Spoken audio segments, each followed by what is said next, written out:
Now, if you set me up for a crime and I'm mentally ill and I hear voices, why does it matter if I do or don't, right? Well, look it up, right? A mental defect occurs when a person starts hearing voices. But when did I tell you? 93, right? Now, if I tell Pastor Thomas God told me, what do I mean, right? In 91, right? How did God tell me, right? I'm one of the two answers. By the dream, right? I told you this before. The dream is simply this. I see a throne. There's a light on the throne. I'm in a cloud, right? Between me and the throne, right? Now, the male is heaven and the female is earth. Do you understand? Right? What chapter do we find that in the Bible? Right. Chapter 5. Heaven is my throne and the earth is my footstool. Now, if I'm in Georgia and I'm exposed to Christianity, right? And I read that, what am I going to think? You stood before the throne of God in heaven. Right.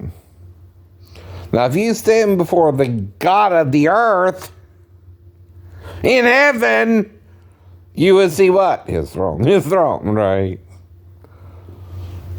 He's the God of heaven and earth, that right? You're dividing him into two like we are. He's one. We're not two anymore, are we?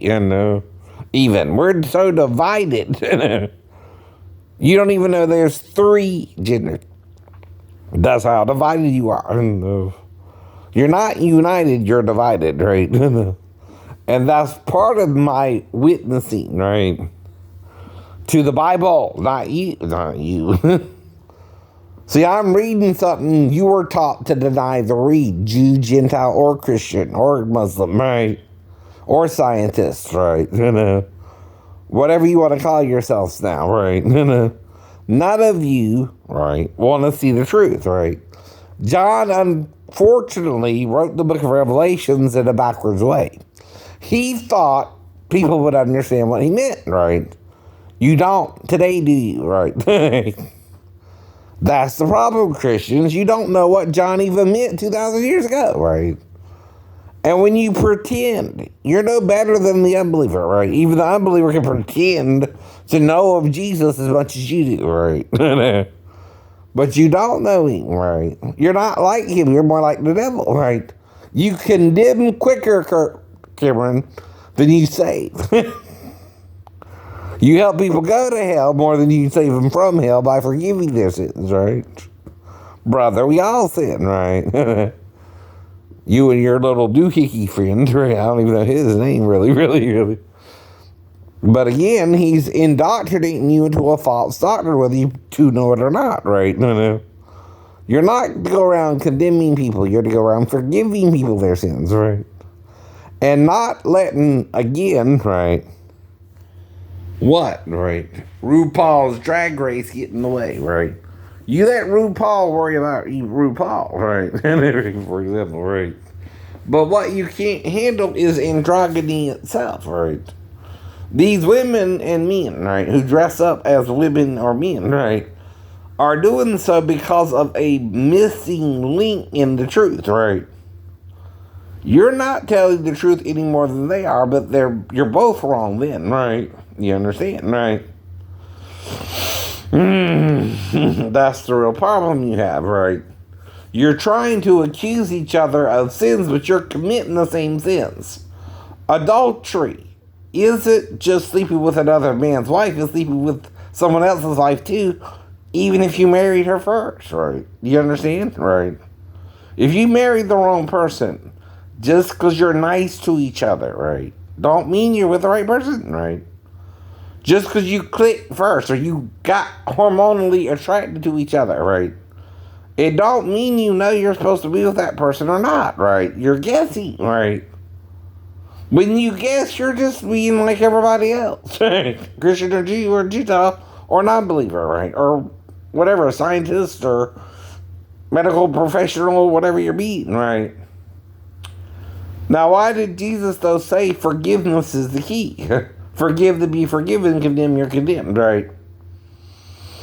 What does that mean, Catholics? Was he married? Yes, yes. You can't charge a woman with adultery unless she has a husband committed against. So I bring her to Jesus, right? You bring the woman who commits adultery to her husband so he can stone her or not, right? Do you understand the commandment, right? What Moses' law says. Who committed the adultery if the woman is brought to Jesus, right? Her on him. Her husband is Jesus. The wife is the woman caught in the act. Dummy. Or she wouldn't be an adulteress, right? Right? Right. You can't charge her with adultery unless you bring her to her husband who she committed the adultery against with another man, right? But the problem is you're also supposed to bring the man too. Both committed adultery. Both are punished according to Moses' law, right? Not one or the other either. Well, where's the man? Where's the man? That's why Jesus forgave her too, right? Though again, it don't mean she wasn't with Jesus the night before either. She's a little hoe, right? She getting around maybe, right? Do you understand? Right. But he's the first, the man in the morning is the last, right? Right. So you don't know what's going on, right? But presumably it's Jesus' wife committing adultery against him, or you can't bring her to him, right? For that charge, right? Or you're not understanding the Bible, right? You're making it Mary the prostitute, but how was prostitution adultery when Hosea married a prostitute himself? Harlot, prostitute, same word. Samson was with the harlot, right? From evening to midnight, right? That's several hours. At least 4 or more, even during the winter. I know. And he was probably humping her all night too, right? He was humping her for about 4 to 5 hours. Then he left and was in his strength, man, right? Even though they tried to attack him, wanted to wait till morning, right?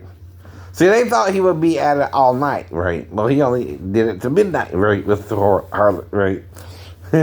That's still 4 or 5 hours, by the way. That's not a bad romp in the hay, right? As they call it today, right? Possibly. Get it? You're wrong, right?